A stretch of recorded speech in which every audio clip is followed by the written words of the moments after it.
호남고속도로 논산 방향 정읍나들목 구간에서 승합차와 4.5톤 트럭이 추돌 했습니다. 다친 사람은 없었지만 30여 분 차량 정체가 비려졌습니다. 문화재청이 조선시대 지방관의 가족이 살았던 살림집인 김제 내야를 국가지정문화재 보물로 지정 예고했습니다. 국내에서 내야가 보물로 지정된 사례는 아직 없어 결과가 주목됩니다. 제24회 김제 지평선 축제가 개막했습니다. 코로나19 탓에 3년 만에 열리는 이번 축제는 전통 농경 문화를 주제로 한 공연과 체험 등 50여 개 프로그램이 운영됩니다. 정읍농협이 다음 달 1일 정읍실내체육관에서 여성조합원과 함께하는 힐링 트로트 콘서트를 개최합니다.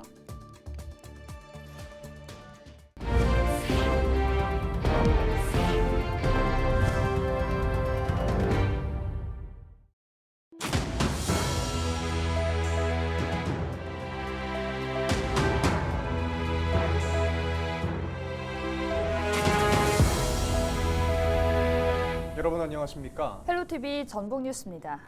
지난 28일 오후 5시 30분쯤 정읍시 호남고속도로 논산 방향 정읍나들목 구간에서 승합차와 4.5톤 트럭이 추돌하는 사고가 발생했습니다. 고속도로 순찰 때는 2차선 도로에서 달리던 트럭이 1차선으로 차선을 변경하다가 승합차와 충돌했다고 사고 경위를 설명했습니다.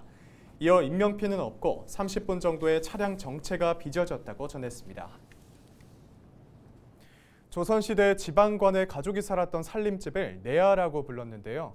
김제에 있는 내야가 국가지정문화재 보물이 될 전망입니다. 문화재청은 29일 김제 내야를 보물로 지정 예고했습니다. 조선 후기 1740년대에 세워진 것으로 알려진 김제 내야는 보존 상태가 좋고 원형을 유지하고 있어 건축학적, 역사적 가치가 높은 것으로 평가됐습니다. 내야는 지방관할을 구성하는 주요 건물 가운데 하나였지만 일제강점기 이후 대다수 건물이 철거돼 원형을 찾아보기 어렵습니다. 국내에서 내야가 보물로 지정된 사례는 아직 없습니다. 이번 김제 내야의 보물 지정 예고를 통해서 조선시대 내야 건물의 공신력 있는 표준을 제시할 수 있다는 측면에서 큰 의미가 있습니다.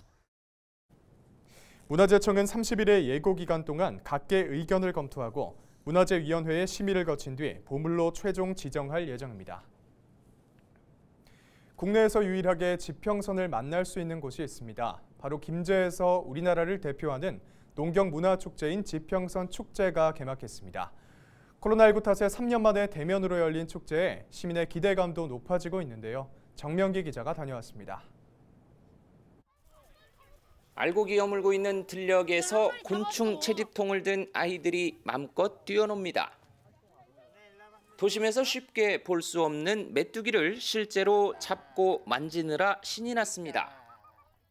조카가 이런 거 경험을 처음 해보는 건데 너무 신기하고 재밌어하는 것 같고 저도 좋습니다. 아이들에게 인기 만점인 떡매치기. 고사리 손으로 수줍게 찹쌀 반죽을 내려칩니다. 엄마랑 나오는 건 오랜만이에요. 엄청 재밌었어요. 다음에 또 오고 싶어요. 고대 농경문화에서 엿볼 수 있는 국내 최대 규모의 저수지뚝 벽골제. 그 앞에선 김제 지평선 축제의 성공을 기원하는 제례가 시작됩니다.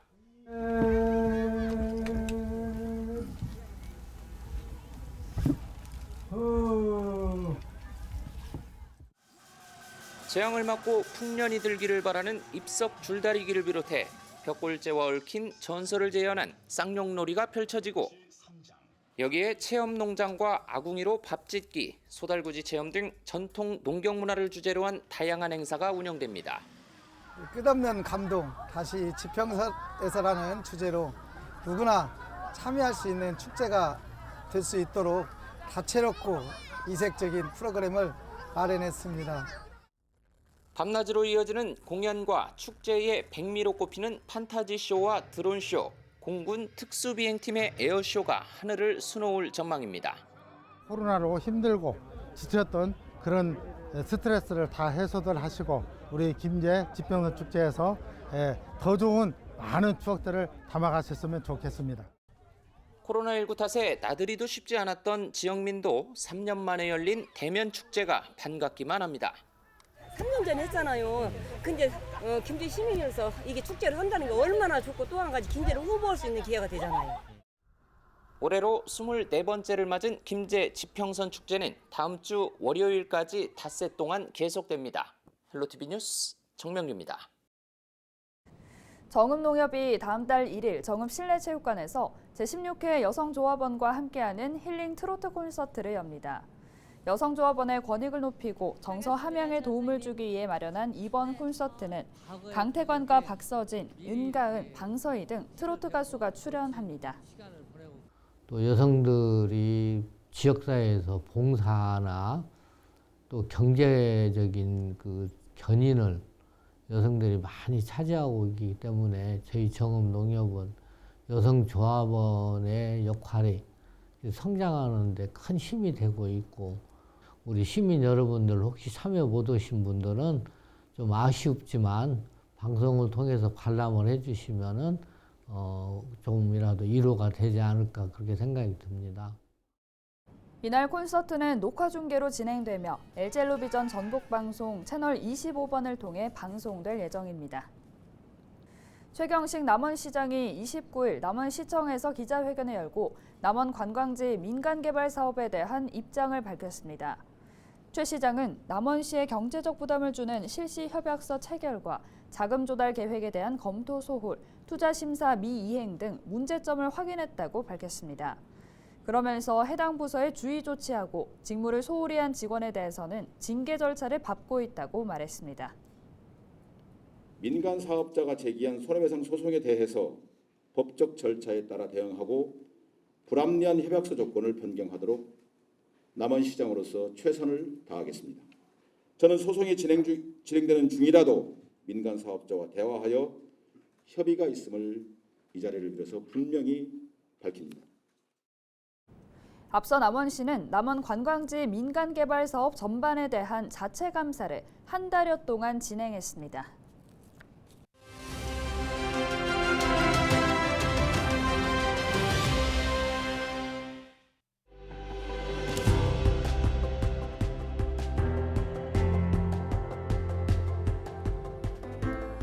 밤새 안녕하셨습니까? 이 인사말의 유래를 아시나요? 밤에 갑자기 세상을 뜨는 돌연사 때문이라고 하는데요. 그만큼 심장 질환이 많다는 얘기겠죠. 실제로 해마다 전 세계 인구 가운데 100만 명 이상이 심장 질환으로 목숨을 잃는다고 합니다. 4분만 움직이지 않아도 생명이 위태로워지는 장기가 바로 심장이죠. 그래도 우리가 할 수 있는 일이 전혀 없는 건 아닙니다. 심폐소생술로 목숨을 살린 사례를 간혹 접하게 되는데요. 평소에 익혀두면 위험에 빠진 가족이나 주변 사람들의 목숨을 살릴 수도 있습니다. 일교차가 심해지고 야외 활동이 많아지는 요즘, 가족과 주변 사람들의 소중한 생명을 살리기 위해서 이 심폐소생술을 배워두시면 어떨까요? 두 손을 깍지를 낀 채 환자의 명치 위 2cm 부분을 초당 1.5에서 2회 정도의 속도로 강하게 지속적으로 눌러줘야 합니다. 심장의 중요성을 알리기 위해 지정된 9월 29일 세계 심장의 날에 전해드리는 데일리 브리핑이었습니다.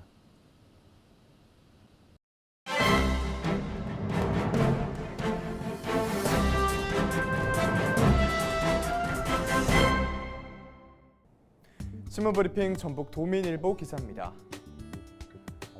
민주당 소속 전북 국회의원들이 국정감사 시작 전부터 삼중고에 시달릴 전망입니다. 국감 기간 내내 선출직 평가에 따른 동료 의원 간 피말리는 경쟁이 진행되고 있는 데다 검찰의 6.1 지방선거 선거법 수사 결과에 따라선 공천 후폭풍을 극복해야 하는 상황에 놓여 있기 때문인데요. 여기에 차기 총선을 앞두고 예상되는 인적 쇄신의 파고를 넘어서야 합니다. 정치권은 이번 국감이 민주당의 대선과 지선 패배 후 첫 국감이라는 점을 주목하고 있습니다. 민주당 소속 전북 의원들이 지난해와는 달리 대외적으로는 윤석열 정부와 이 한판 승부를 벌여야 하고 내부적으로는 지역 의원 간 경쟁을 펼쳐야 하기 때문인데요. 민주당이 차기 총선 후보 공천에 앞서 진행하는 현역에 대한 선출직 평가는 지역별로 이뤄집니다. 전북 지역 민주당 소속 의원 8명이 보이지 않는 경쟁을 펼칠 수밖에 없다는 것인데요. 특히 국회 하반기 원구성에서 민주당 소속 전북 의원 8명 중 신영대 이원택 의원을 제외한 나머지 의원들은 국회 상임위가 변경됐습니다. 이 때문에 다음 달 4일부터 3주간 진행되는 국감 기간 동안 전북 지역 일부 의원들의 전문성 문제가 여론의 도마 위에 오를 수 있다는 전망이 있는데요. 실제 일부 의원실의 경우 의원뿐 아니라 보좌진들의 역량도 미지수라는 지적이 흘러나와 지켜봐야겠습니다. 지금까지 신문브리핑이었습니다.